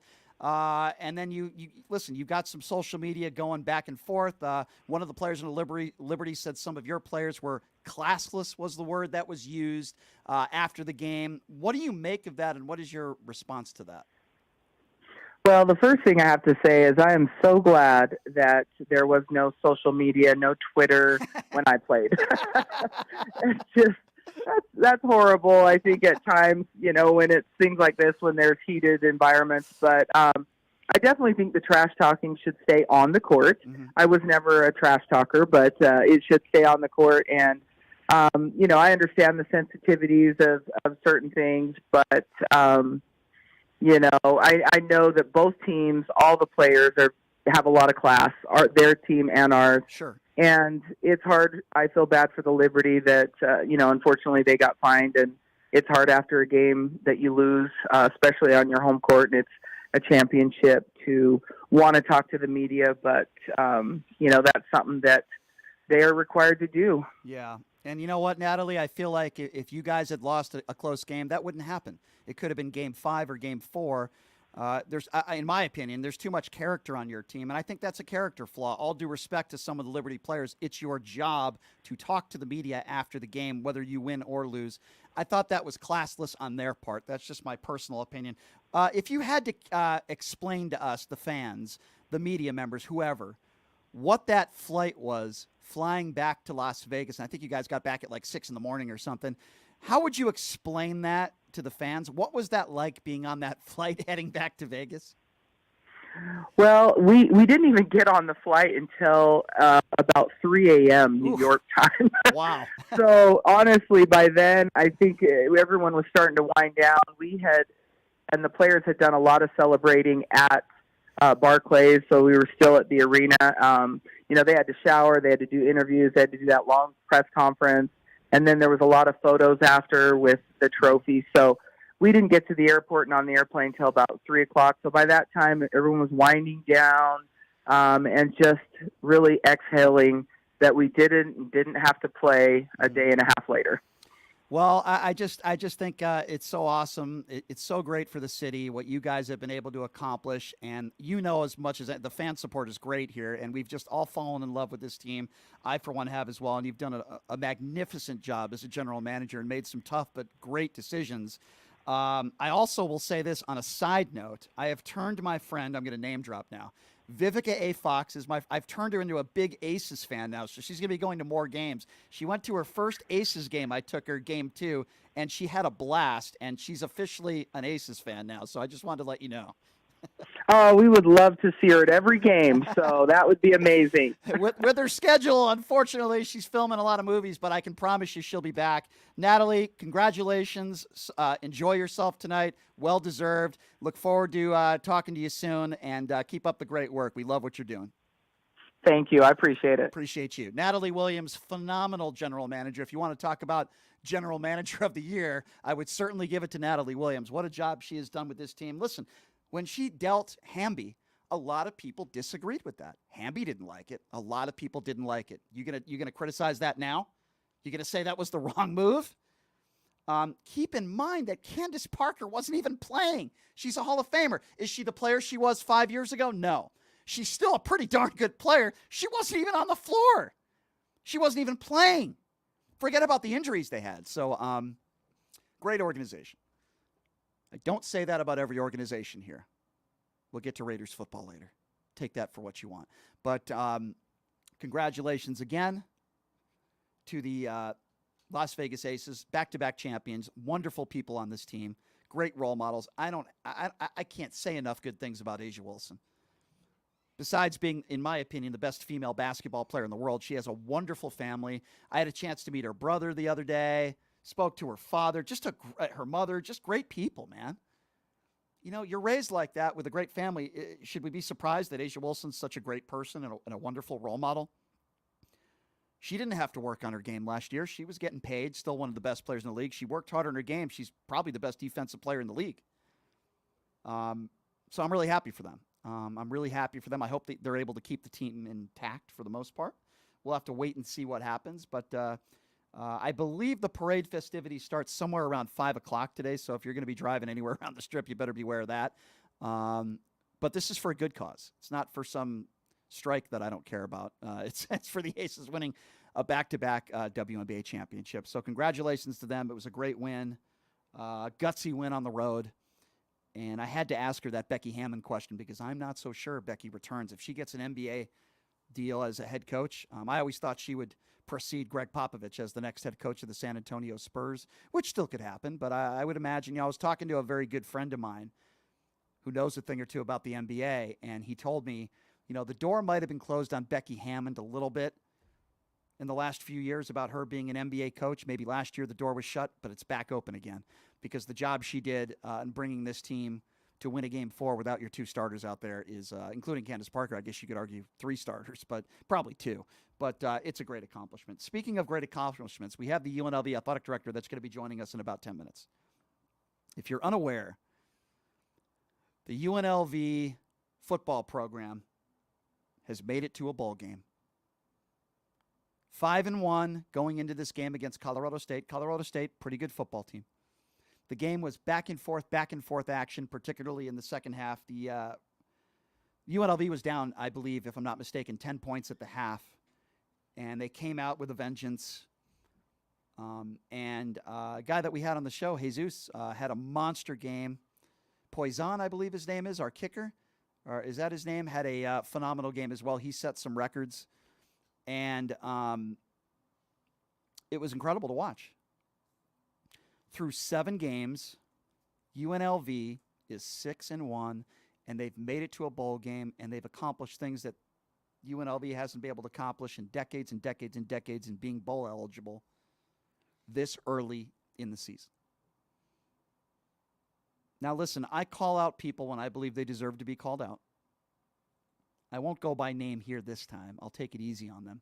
But there are multiple members of the media who cover UNLV who are so biased, they couldn't look in the mirror and they couldn't say to themselves, you know what, Coach Arroyo is not getting it done. They should move on, and Erick Harper should let him go and find another coach. I heard from all these people, oh, you got to give him more time. Oh, he hasn't had enough time. Minus the COVID year. He needs more time to get this team ready to go. I heard the same things with Tony Sanchez and Bobby Houck and Sanford.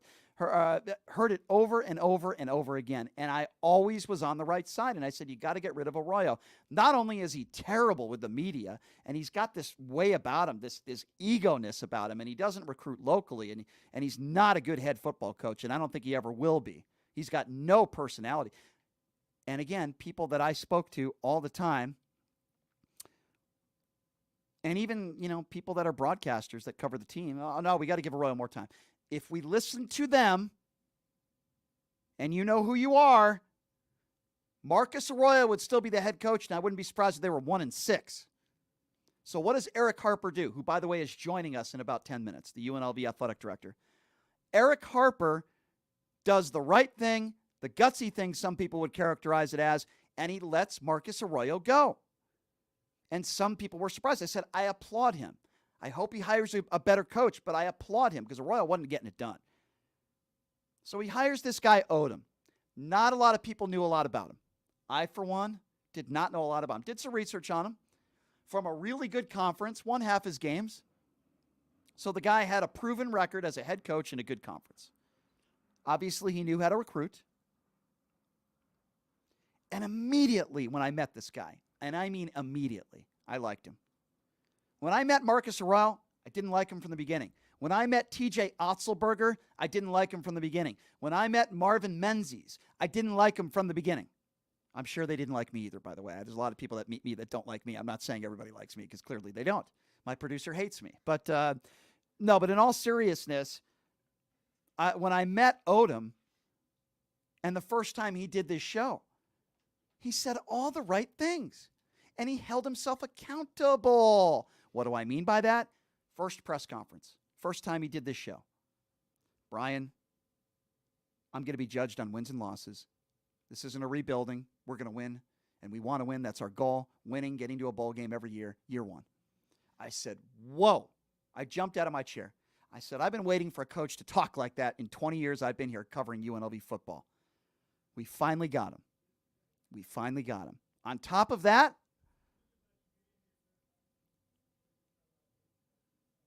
on top of everything, and on top of that, when it comes to coach, is the fact that he holds himself accountable, and it's more than just getting to a bowl game. It's more than just getting to a bowl game for the head coach. It's about winning conference championships. It's about winning more than just 6-1 or getting to a bowl game, which is great, by the way. You want to get to bowl games. But that's what I love about this guy, Odom. I mean, he went to like 30 local high schools the first week he was hired. I mean, the guy gets it. He knows what he's doing. It's more than just being an X's and O's guy. The players love playing for him. I talked to some players off the record that did not like playing for Marcus Arroyo. Haven't talked to one person that doesn't like this guy. Now, winning certainly helps. And the true test is when things aren't going well. But boy, are they going well right now. UNLV's playing at a high level. And they are, I can't believe I'm saying this, UNLV is competing for a conference title this year. Fresno State's really good. UNLV is competing for a conference title. That's what you want every year. Odom was able to do it in year one.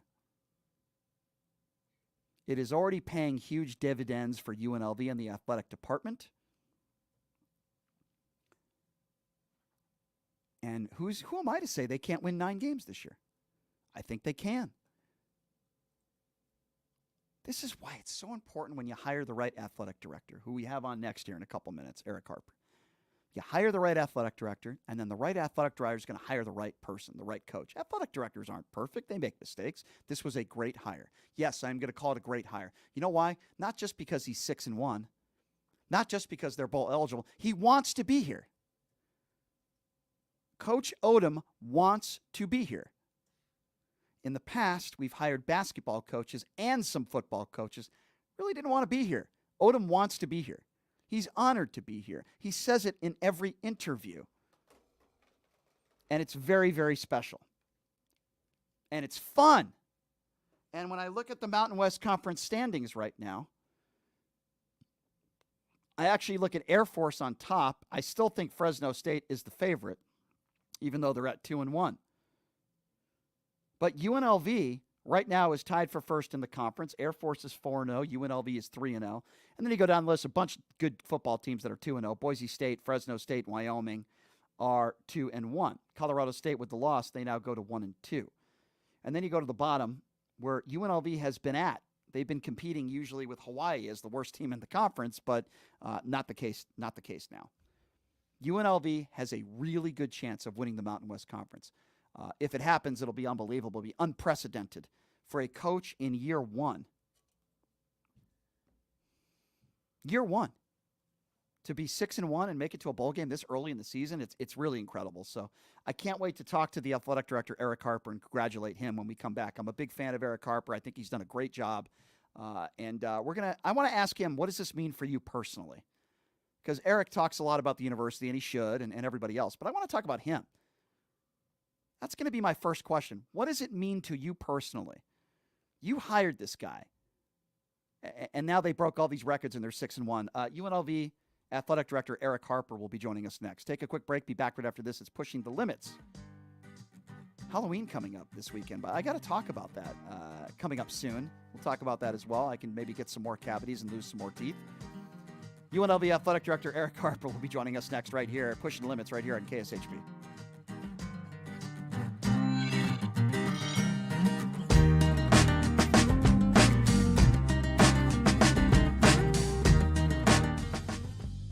Hey everybody, are you struggling to find a pizza place that reminds you of Brooklyn? That true blue New York style pie? Well, worry no more. Stallone's Italian Eatery Pizza is a knockout. We're located at 467 East Silverado Ranch Boulevard, just off of Premier Road, half a mile east of South Point Casino, just minutes from the Las Vegas Strip. Come by and grab a slice of pie. Plus, check out our Brooklyn-inspired Italian cuisine. Our sandwiches are super. Hero, that is. Because why be a sub when you can be a hero? Stallone's Italian Eatery is here to serve you phenomenal food, Vegas. Forget about it.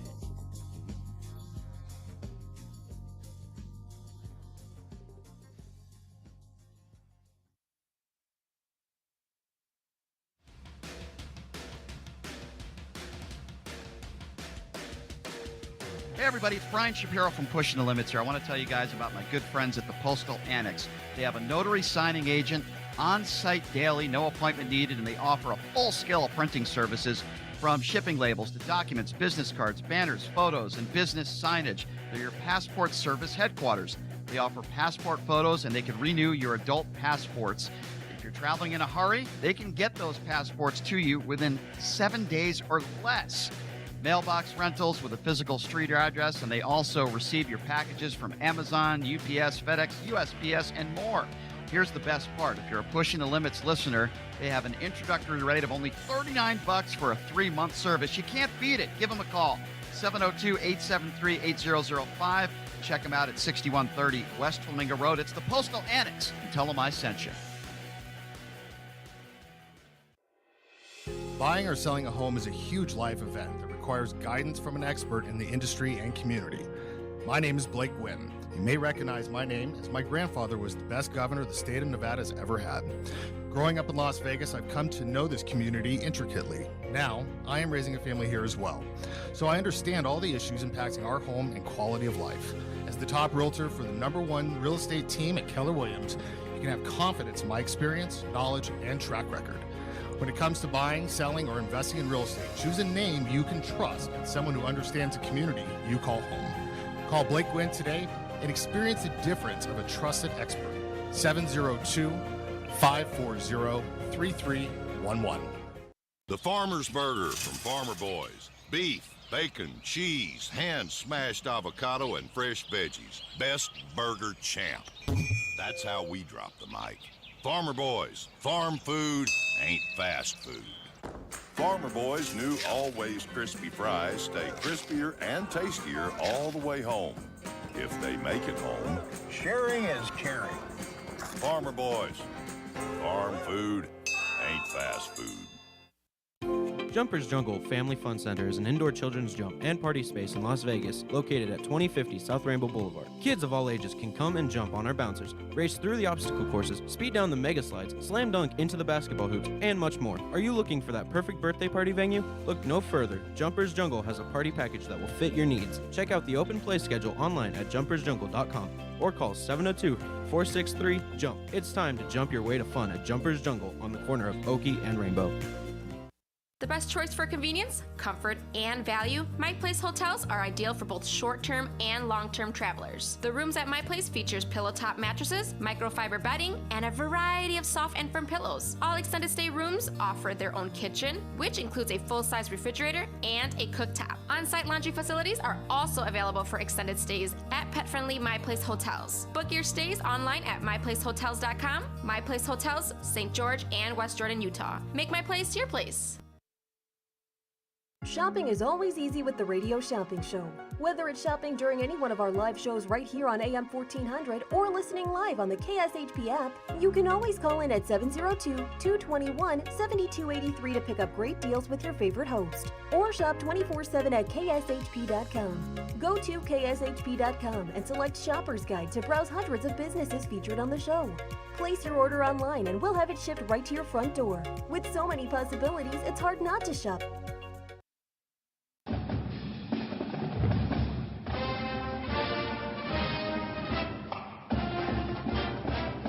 All right, welcome back. It is Pushing the Limits on a Monday. We'll get to some Raiders talk coming up here in a few minutes. That's a sore topic. But what is not a sore topic is UNLV football, as I've just been talking about. Making it to a bowl game, especially this early in the year, is an incredible accomplishment in year one of Coach Odom's tenure. And the guy joining us right now on the line, the guy who hired Coach Odom, boy, it seems to be working out really well, and I'm not surprised. UNLV Athletic Director Erick Harper joining us right now on the line. Mr. Harper, pleasure having you on. How are you? I'm good, Brian. How are you doing? Doing good. I appreciate you taking a few minutes to join us. I guess my first question is a personal question to you. I know, obviously, as the athletic director, you talk a lot about, of course, the university and the students, and I get all that. But I want to ask you this. What does this mean for you personally? You were the guy who hired Coach Odom. Some people agreed with it. Some people disagreed with it. That's part of being an athletic director. But now it seemed to have paid serious dividends, and there'll be more in the future, I'm sure. But 6-1, 7 games into the season, eligible for a bowl game. The team is playing at an incredibly high level. What does this mean to you personally, the fact that the proof is in the pudding now? Brian, I think you know me well enough by now. It's never about me, and I don't look at it as a personal gain. I'm all about UNLV and UNLV athletics, and that's not just a statement. That's factual. That's who I am, and that's how I was raised by my parents. At the end of the day, Coach Odom is doing a hell of a job. His coaching staff, the players, and the support has been awesome. Just excited about what's going on and what the future holds. Eric, did you think this would happen this soon? Did you foresee this?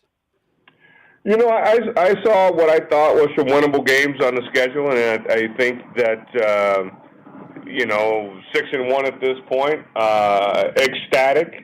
But I don't know that I really had a prediction out there. It's mind blowing a little bit to see how successful Coach Odom and his staff has been thus far, but really didn't have a prediction. Mm-hmm. You know, I interviewed Jesus, who's had an incredible season, great young man, and I haven't heard players talk like this when it comes to UNLV football. He's not just talking about a bowl game. He said, "Yeah, that's great. We make it to a bowl game. It's great." But he said, we're looking more at, winning conference championships and doing this. I'm like, whoa, I haven't heard players talk like that in a long time. And he's right. He's right. I'm not saying he's wrong. I mean, you guys are undefeated in the conference. You should be talking like that. But I'm just saying, Eric, I haven't heard players talk like that since I've been here, and I've been here 20 years. They walk around with true confidence, with true swagger, if you will. But it all starts with Barry and the coaching staff and Barry's belief and he tells those guys, of course, a bowl game is the minimum standard of what we need to do every single year, and the championships will come. But these young men are fired up about what they can do and what they've done with each other, the camaraderie that you see, the support that you see with offensive guys spending time with defensive guys spending time with special teams guys, and what Coach Shebus has done on the special teams side is nothing short of remarkable. It is, and getting votes, just getting any votes to be in the conversation of a top 25 team in the country is not something we've seen a lot of when it comes to UNLV football. Well, we're seeing that this year, and rightfully so. Moving forward, I guess my other question to you is, what's the most rewarding thing for you? Is it watching the players celebrate, the coaching staff, the fans? What's the most rewarding thing for you as the athletic director as you see the seconds, minutes after this win over the weekend? Just the satisfaction, excuse me, the just pure jubilation that those guys have at the end of the game, regardless of where we've won and when we've won, whether it's home or on the road, just to see them, playing a game that they love and seeing them completely excited about what just happened. That's probably the most joy for me, because I see a group of guys that love the game of football, and they love being with this coaching staff, and to watch them in practice and watch them on the plane, to watch them pregame and postgame, just the complete utter connectivity and the alignment that you see with those guys, and and there's been multiple players that have looked at me and said thank you. That's probably one of the joyous things for me. Wow, that's super cool that's happening, and I just think that's awesome. Eric, before I let you go, I mean, this is an exciting time for UNLV, not just because of the UNLV football program, but of course, Coach LaRock and the magnificent job she's done with the women's basketball program, being a team that has been getting a lot of national recognition. Of course, you have Kevin Kruger and the men's basketball program, a very good offseason as far as recruiting goes. So I certainly want to give you the opportunity to talk about that, because the college basketball season, right, Eric, it's right around the corner. Oh, you're definitely right. It's right around the corner, and obviously what Coach LaRock has done the last couple of years is fantastic, and she's got a team of very good, strong athletes this year as well, and she's got to replace her starting point guard, but Lil Key, as they call her, has played a lot in her first 2 years, so she'll take over at the point guard position. But she's got a lot of young ladies on that squad that are ready to play and ready to play at a high level, just as Lindy coaches at a high level.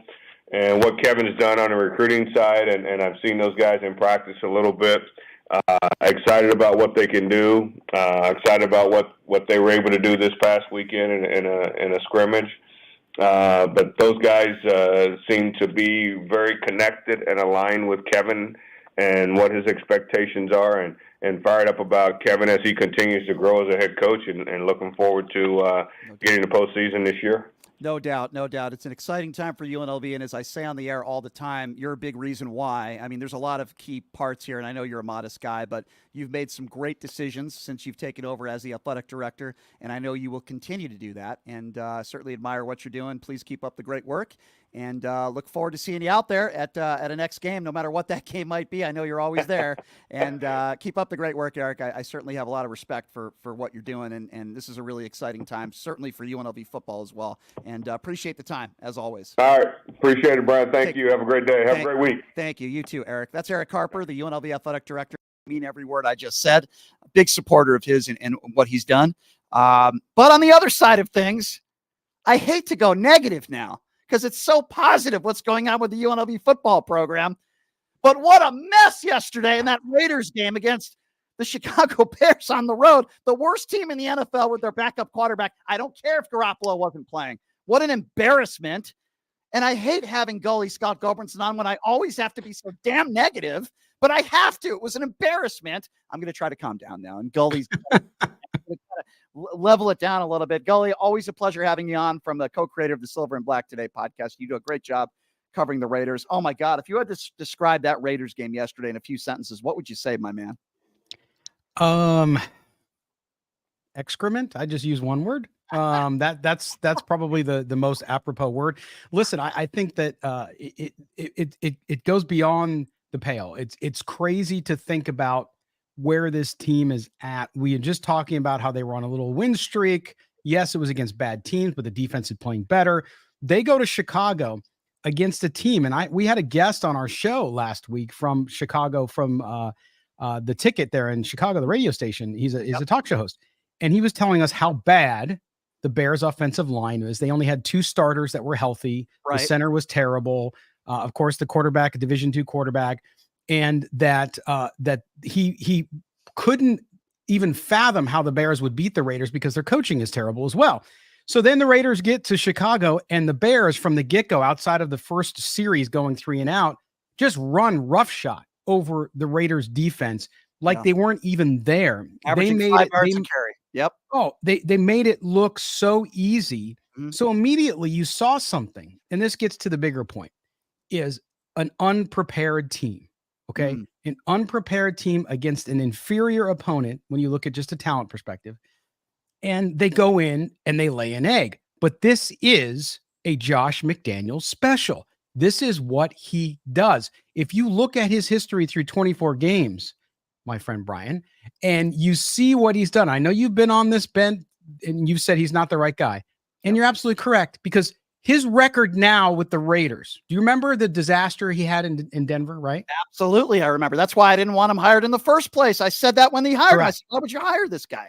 So his record in Denver through his first 24 games was better than it is in Las Vegas. So don't tell me, well, we got to wait for this, we got to wait for that, or the quarterback's hurt. Because you know what it gets down to, and you talk about a lot of issues on your show, politics, all kinds of stuff. And the one thing you can look for in a human being, and everybody makes mistakes, is decision making. Okay. Are they a good leader? He decides to start Brian Hoyer, a 38-year-old quarterback who has not won a game in the NFL in years. Okay. Let alone throw a touchdown pass, by the way. So he felt in his mind that quarterback gave them a better chance to win the game than if they started the rookie Aiden O'Connell. Absurd. And you know what's even worse? He puts O'Connell in when they're already down a gazillion points, when the game is over with 5 minutes to go.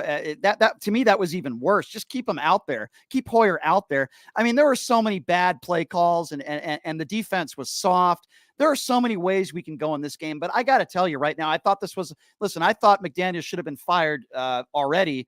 If this is not a fireable offense, I don't care if Garoppolo played or not. That's irrelevant. You have a backup quarterback. You have arguably the best receiver in football, one of the best running backs in football. You have immense talent on this team. You're playing against, as we said, arguably the worst team in the NFL with their backup, a Division II quarterback, a backup quarterback. And you're telling me that we should keep Josh McDaniels? Mark Davis should have fired him this morning. Let's call off the year, play it out as it may be. Get somebody else in there that knows what they're doing. Josh McDaniels this was such an embarrassing loss. Let's keep this in mind. It didn't even come down to a field goal at the end. They were blown out by the worst team in football. Blown out. And here's the thing. You mentioned Mark Davis because this goes to the top. This is an organizational brain fart. Okay. So you look at this situation and you say to yourself, what has Josh McDaniels accomplished in 24 games? Well, last year he blew 4 double-digit leads in the second half. It's the first time in NFL history. Okay. So he set a record there. He loses at home to a high school football coach coaching his first NFL game. Lost at home. Okay. Then this year you've seen what's happened. Again, with this debacle in Chicago yesterday. And I want to just go through these numbers real quick with you, Brian. Sure. The Raiders offense, remember, he's an offensive guru. The Raiders offense, which they're spending $102 million, fifth most in the league this year. 112 points scored is 9th worst in Raider history. That's 64 years, folks. 9th worst. 1,789 total yards, 9th worst. 480 rushing yards through 7 games is the worst in Raider franchise history. Interceptions tied for 6th worst. TDs tied for 4th worst in 64 years. So anybody out there who wants to give me a tangible argument for why Josh McDaniels is the answer, you can't, because there is none. No. And they are sliding, Brian, into the football abyss with this guy. He is not taking there. He can't make a decision. The quarterback decision told you everything you needed to know. And he can't own up to his mistakes either in press conferences where he's constantly blaming others and never says I. It's always we, which is fine for a team concept. But you know what you got to say? I made a bad choice. Just own up to it. Coaches do it all the time. He won't, and he doesn't do that. That's another great point. I think this is the turning point as far as losing the locker room, and I hope I'm wrong. Davante Adams is already beyond frustrated. He actually wants out. That's how frustrated he is. And when you look at where this team is at now, it ain't going to get any better. The schedule actually gets pretty tough now coming up. This was the 3-game stretch where I thought they needed to win all 3 games. And I thought this was the one game that I shouldn't call it a sure win, but I thought on the road against the worst team in football, I wasn't even sure they beat the Patriots or the Packers, but I thought this was the one game on the calendar. Yeah, they definitely get that one. And now the schedule gets really tough. I just think this is where he might lose the locker room. I could be wrong on this, but where do you think, I guess my question to you is, where do you think we're going to be a month from now? It's hard to say because, we said on our show for this morning, we said, I want to hear what Mark Davis has to say. What's he going to say? Right. There's reporters that cover the Raiders that have his number that talk to him individually. Mm-hmm. If he doesn't say anything at all and address the elephant in the middle of the room, I'm not saying that I'm telling Mark Davis he's got to fire this guy, although I think it would be a wise choice at this point. But what's he going to say? I mean, all you got to do is say a simple thing. And listen, taking nothing away from the ladies of the Aces, amazing accomplishment. I'm not a WNBA fan, but I recognize greatness in athletes, and they're amazing. Back-to-back championships in any league is a tough thing. So God bless them for that. Yeah. But yeah, Mark Davis seems more focused on the WNBA team than anything else because he needs to address what's going on with his football team. He needs to address this. And it could be very simple, Brian. He could say, listen, I am not satisfied and it is unacceptable what this team is doing right now. And I'm going to work with my coach and my GM to fix it. That's my commitment to you, Raider Nation. That's all he's got to say. I don't disagree with you, but here's why, and I hope I'm wrong, but this is just my opinion on Mark Davis. Gully, the Raiders are making a lot of money. He's making a lot of money. They're one of the most profitable teams, top 3, I think, in the NFL, and they're a bad football team. Now, I'm not saying Mark Davis doesn't want the Raiders to win. Obviously, he does. There's no owner of a team that doesn't want their team to win. At the same point, I don't think it's tops of his priority list. I think number one for him is making money. The team is making a lot of money because they're in Vegas, not because of the product they have on the field or the coaching or whatever. So I think that is his take there. And he knows in the WNBA, the only way you're going to make money, all due respect to the WNBA, you have to have a good product. And the Aces have that. They have a really good product, and they're back-to-back champions. As far as the Raiders go, listen, he's already a guy with a lot of money. The Raiders are one of the most profitable teams in the NFL. I just don't think it's tops on his priority list, Gully. I don't.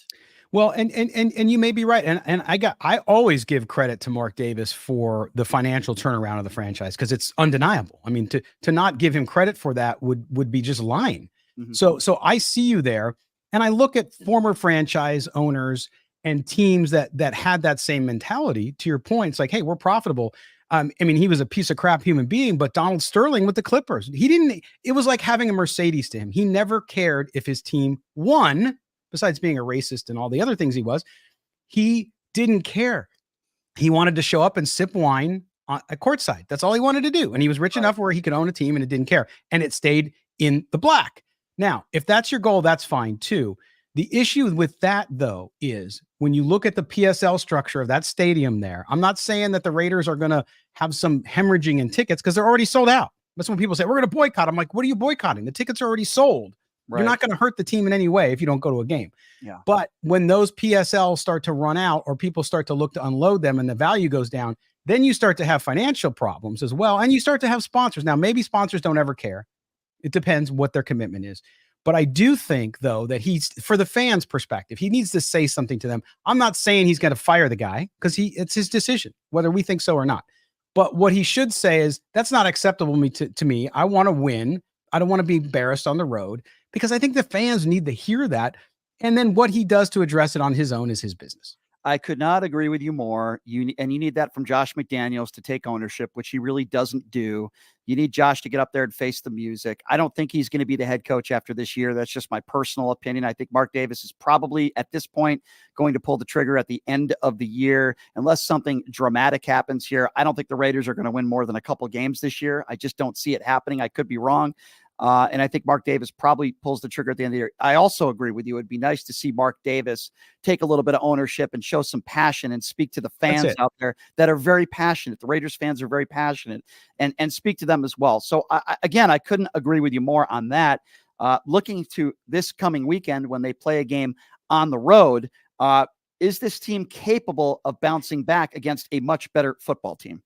No, I mean, and listen, not only do they have to go to Detroit for Monday Night Football, but they have to see Detroit after Detroit got run by Baltimore. Now, I still think Detroit's a good football team. They ran into just a juggernaut at home against the Ravens. It happens. Even good teams sometimes can lose bad games like that.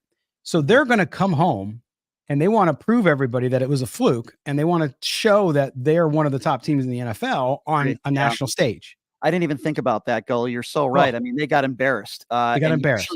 Usually when teams with character, and I do think Detroit has a lot of character guys, they usually come back and perform, and even sometimes overperform. So yes, I do think the Raiders are in trouble. When you look at their schedule, the Raiders I'm talking about now, how many wins do you see here in the next several games? I mean, the schedule doesn't get any easier. I know they have the Giants at home coming up, and then the schedule gets really hard on the road. I mean, how many wins do you see here coming up?